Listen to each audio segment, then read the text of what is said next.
చేసుకుంటున్నారేంటి? అన్ని చోట్ల పండగ వాతావరణం, పండగలు చేస్తున్నారు. అనంతపురం 11వ తారీఖు భారీ బహిరంగ సభ ఉంది. సూపర్ ఎన్ని హిట్ అయిందంట. సూపర్ హిట్ అలా సూపర్ పట్టు అయింది అది. ఎందుకంటే ఒక్క పథకం కూడా పూర్తిగా అమలు చేసిన దాఖలాలు లేవు. అమ్మఒడి పూర్తిగా ఇవ్వలేదు. 1వ తరగతి వాళ్ళకి ఇవ్వాలా, 10వ తరగతి వాళ్ళకి ఇవ్వలేదు. ఎందుకు ఇవ్వలేదు ఇప్పుడు ఆత్మ పరిశీలన లేదు వాళ్ళకి.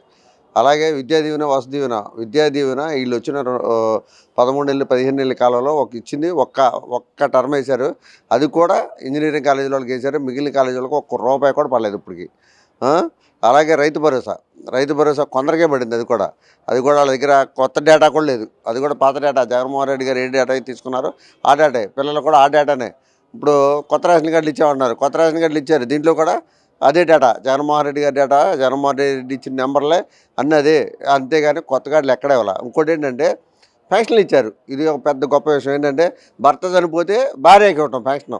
అంతేగాని ఇప్పుడు వీళ్ళు వచ్చిన తర్వాత ఒక్కొక్క కొత్త పెన్షన్ కూడా ఇవ్వలేదు ఇప్పుడు వరకు.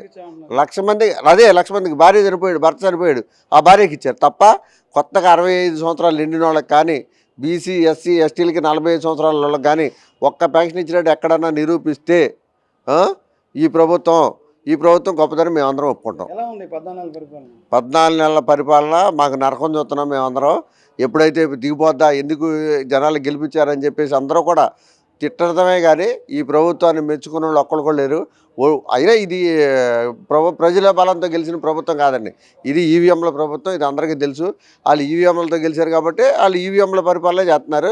అంతేగాని ప్రజా పరిపాలన చేయటం వాళ్ళ వల్ల కాదు. అది ఒక్క జగన్మోహన్ రెడ్డికే సాధ్యం.